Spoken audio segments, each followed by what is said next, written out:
Hello everybody out there, welcome back here with the future once again to another retro showcase and review over an action figure line that came out back when I was only 9 years old in 1991, and that is none other than the very colorful Bucky O'Hare action figure line released by Hasbro back in 91. I was only 9 years old when these came out, and to this day I still love this action figure line. I still love the comic, and I still love the animated series.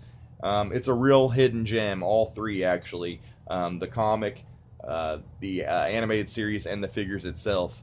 These figures actually came after the success of Teenage Mutant Ninja Turtles. Everybody was looking for like animal, half-human hybrid, crews trying to match the success of the Teenage Mutant Ninja Turtles. Sadly, Bucky O'Hare and the Toad Wars animated series only lasted for 1 year, and the action figures were canceled after one wave due to a lot of different problems. I think because of the animated series not doing as well as they thought. Also because one of the figures I have here was said to be so overstocked that you couldn't find any other figures from the line.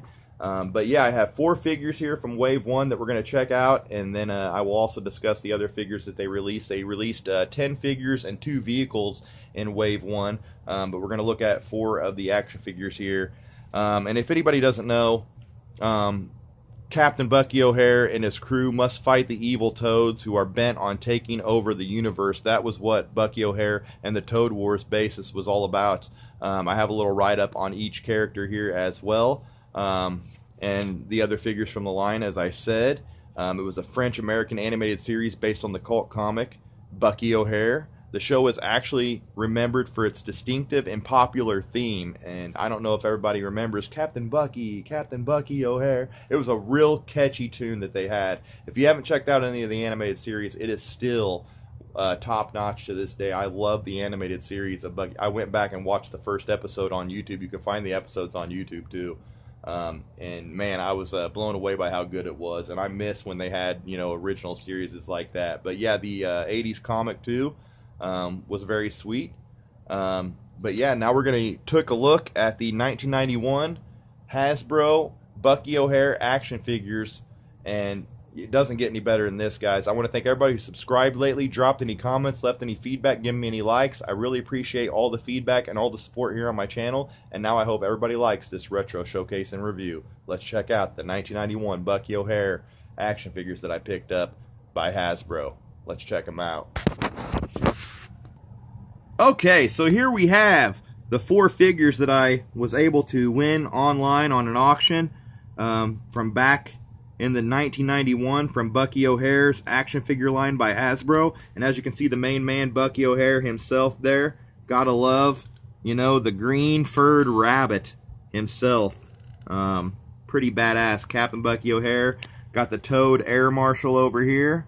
Also, we got young Willie DeWitt and Commander Dogstar. I have a little write-up on each of those as well, and we'll take a closer look at each of them. I'll give you like a little 360 shot here up close. But yeah, you had to love this action figure line, guys. And, like I said, it came after the success of Playmate's TMNT toy line, where companies were looking for more anthropomorphic ideas that could ride the wave of that series. But Bucky O'Hare and the Toad Wars actually only ran from 91 to 92. But there was also an NES and an arcade game that was based on Bucky O'Hare as well. Each of these figures stand approximately about 5 inches tall as well. And there was, like I said, in Wave 1, 10 figures and 2 vehicles that were released. The other figures in the line that were said that were released actually in Wave 1, for the heroes, we had Deadeye Duck, Bruiser, and Blinky that you could get as well, and their vehicle was the Toad Croaker. And then you could also get 3 more villains in the line, which was a Toadborg, Storm Toad Trooper, and Al Negator, which I really want to get Al Negator for sure, because he's the only other bad guy that wasn't just like a Toadborg or, like I said, a Storm Toad Trooper.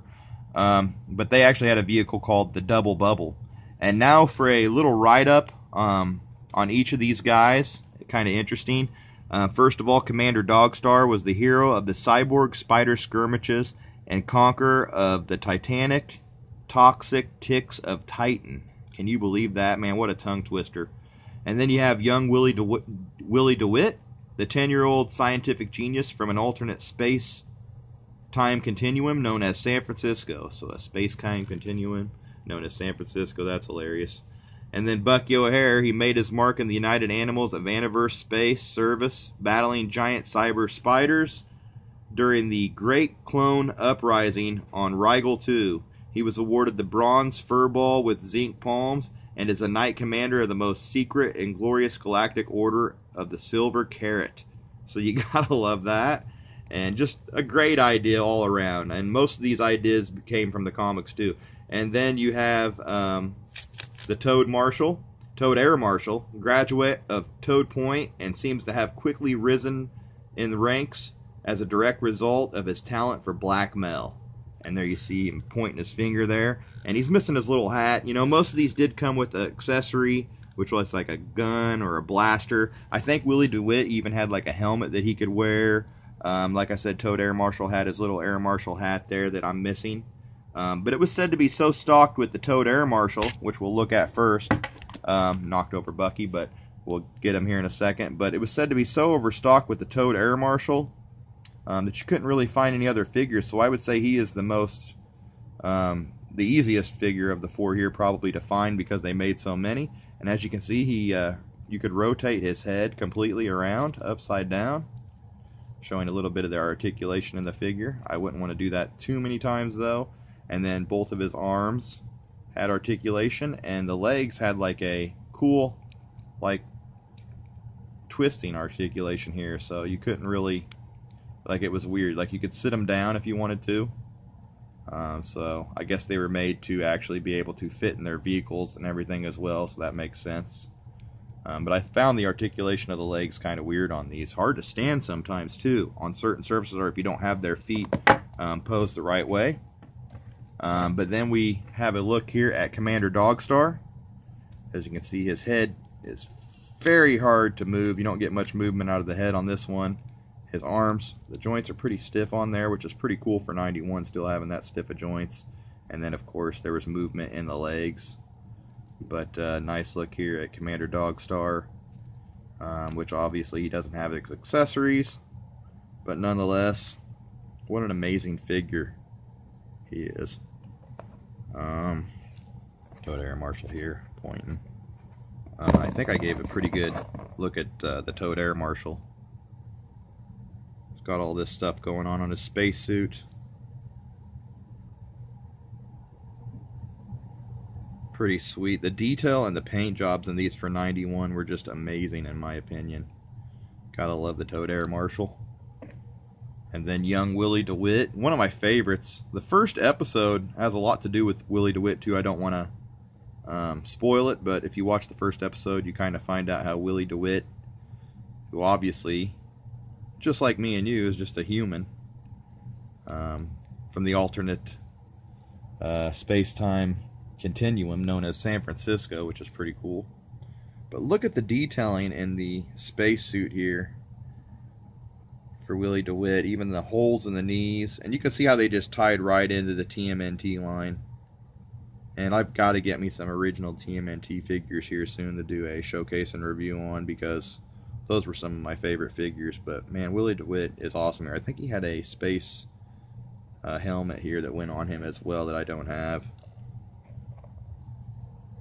Another look at the Toad Air Marshal. Seems like I'm not getting good lighting on him, like he's so much darker than the other figures.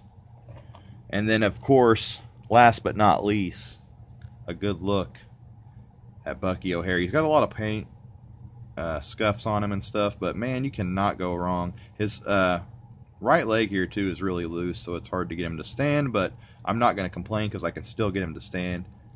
I really do wish I had his weapons, though, and you can see his arms rotated out like that. And the head was not easy to turn on these things. But also, of course, he has his cape coming off the back, which is scuffed up pretty bad. But man, I got him for a steal, actually. I can't even remember the actual price, or I would tell you right now, but these things were not expensive, let me just tell you that, for being some vintage old school action figures. But you gotta love these figures. I wish I had more, actually. And I'm going to try to pick up more from the line, and if I do, I definitely will update everybody on my channel. And there he goes. See, he's not easy to stand because of that leg. But you can get him in the right spot, he can stand. So there you go. But yeah, I'm definitely going to try to pick up more of these. And you can see Toad Air Marshal, a lot smaller than the other figures too. And it's kind of weird, you almost got to have somebody to like lean Bucky on there to get him to stand. We'll put Commander Dog Star back here if I can get his leg straightened out. But very sweet action figure line here. Willie DeWitt over here. They're not wanting to stand very great on this box, but tremendous action figure line, like I said. Very bright and colorful. The card backs of these, I remember, were so awesome, with very bright, vibrant, colorful artwork, such as the figures have. You can only imagine. I would say anybody watching this, go back and take a look at the tremendous card backs that were used for these. I wish I had a carded example, but they are quite expensive to get a hold of carded. And I'm trying to collect on a budget here, but man, am I so glad to have these 4 figures, the trio of heroes and then the Toad Air Marshal over here to battle off on my toy shelves. But yeah, I love to get Al the Gator and the other heroes from the line for sure. I'd like to get them all, but you know, that's probably wishful thinking because they are not as cheap as you would think. But yeah, it's been awesome taking a look at these 1991 Hasbro Bucky O'Hare action figures from 1991, back when I was only 9 years old. I just turned 36 on the 18th of June this year, so that tells you how long ago these figures were in my possession, and now they are back. And I am so glad to be able to do this review and share these with you guys. And yeah, I have many more coming. As I said, I am on a search to hunt down a lot of my toys from my childhood. I'm at that point in my collecting phase where I'd rather go back and get toys from my past almost than new. But from time to time, I cannot resist getting new stuff either. But yeah, I hope everybody enjoyed checking this out. Make sure you hit the subscribe button. Drop a comment down below on what you think of Bucky O'Hare. Give me a like if you like what you see. And yeah, guys, until next time, I hope everybody enjoyed this retro showcase and review, and I will be back soon with more. And until then, as always, peace out.